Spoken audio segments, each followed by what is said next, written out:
Hey, welcome to Comic-Con 2025, coming to you from the Beats Media Room and the Seventh Galaxy of the Last Lumenians. I'm Heidi MacDonald, the editor-in-chief of the Beat. Okay, big excitement.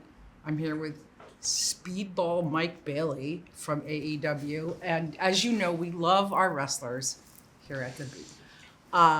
May I call you Mike, Speedball? How do you... Whatever you like. Speedball works. Speedball! I like saying that. So probably the most distinctive. Yeah, all right. Well, have you been to... This is your first Comic-Con. This is my first Comic-Con, yeah. I've been to other cons before. Galaxy Con has some cosplay wrestling, and I did that a couple of times. It was a lot of fun. But this is by far the biggest. Yeah, well, have you been walking around and seen the crowds? I have, yes. It's unbelievable. Did you have to do a few moves? Did you have to do a little, to get away from the crowds there? Well, no, escape? Otherwise it would cause too big of a commotion. There would be people flying through windows, so no, I just kept my arms in. Right. Do you read comics at all? Or there's a big wrestling comics crossover we've heard, but... So there absolutely is. And a dear friend of mine who's also a pro wrestler is here selling comic books. I am not a comics book guy. Oh, that's fine. We accept you as you are. I'm aware of Speedball, the Marvel superhero as well, but I do not read superhero comics. That's quite all right. You know what? You will find something here that you like or enjoy. Now, let me ask you. I've asked this something that fascinates me because I've seen...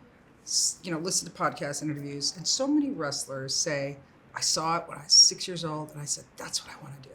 Like, they're just, bam, Was that what happened with you? Or? That was exactly what happened.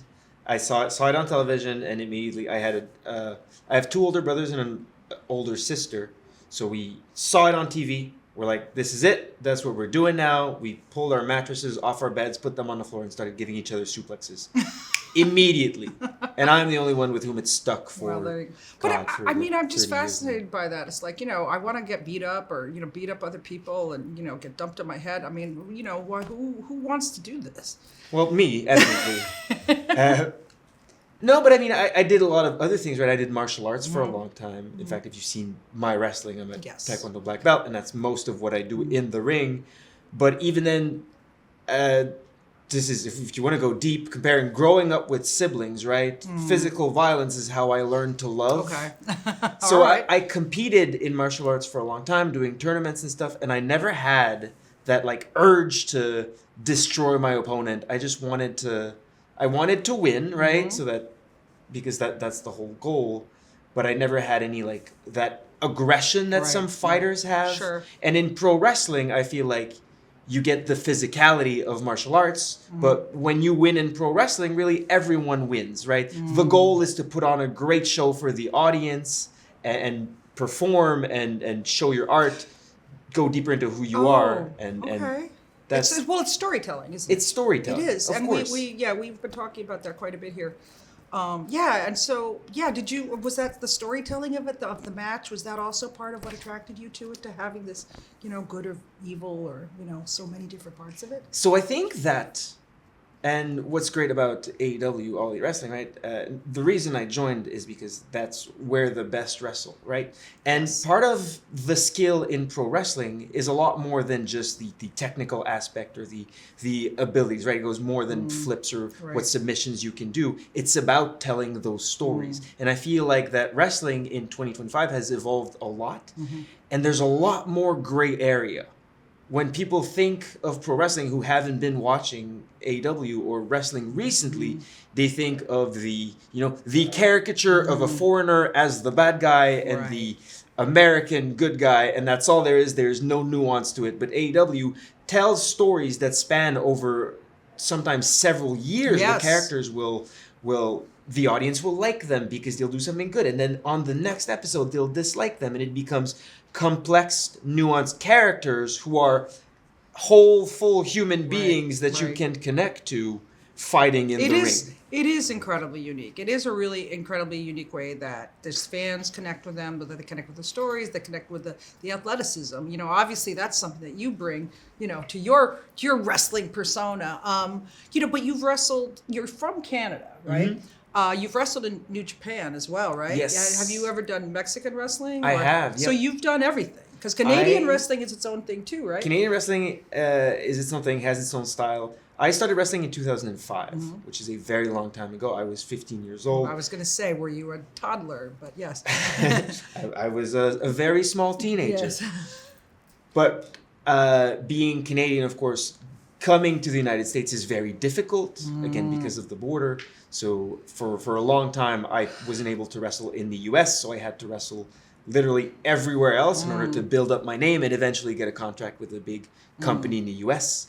Which is where I am now, so things worked out great. But I've wrestled in over 20 countries all across the world, and it's fascinating to see. This has been my favorite part of professional wrestling, is seeing scenes developed and seeing how unique pro wrestling is according to the culture in which it happens.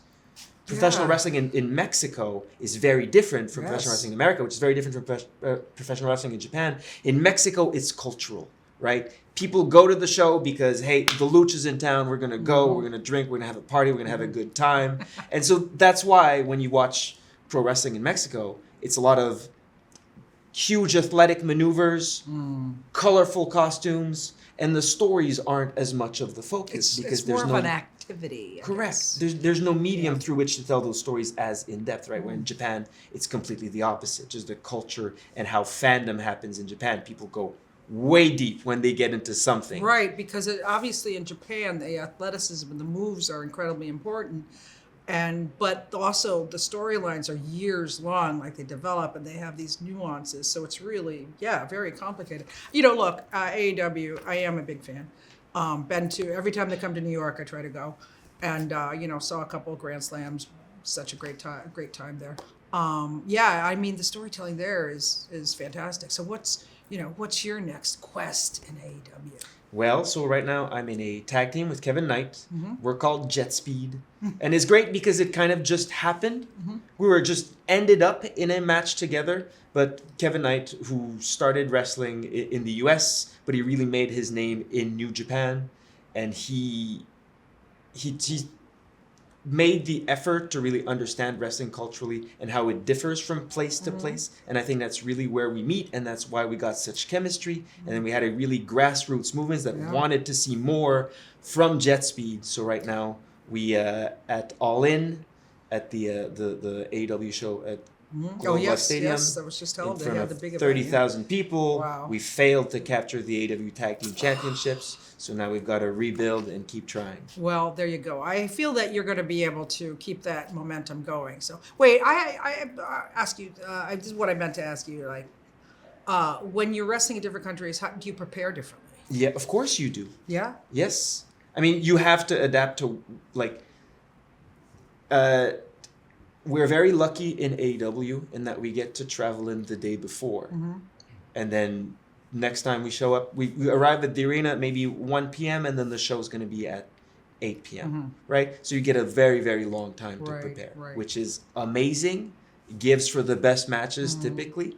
But very often, a lot of the tours that I've done in Japan, where wake up at 6 a.m., get on the bus, show up, and then you have 30 minutes to get ready, get changed, get warmed up, get a match together, then get going. Really? And it's really on to the next one. Yeah. Isn't that really hard on your body? I mean, do you need to warm up a lot, or is it It is the most difficult thing. I mean, pro wrestling has no off season. You got to be ready to go at any time, fully prepared. You don't get to take time off and rebuild, heal from injuries. But I mean, that is the art of professional wrestling. The reason it's so difficult is because it needs to be sustainable, it needs to be portable, it needs to be replicable.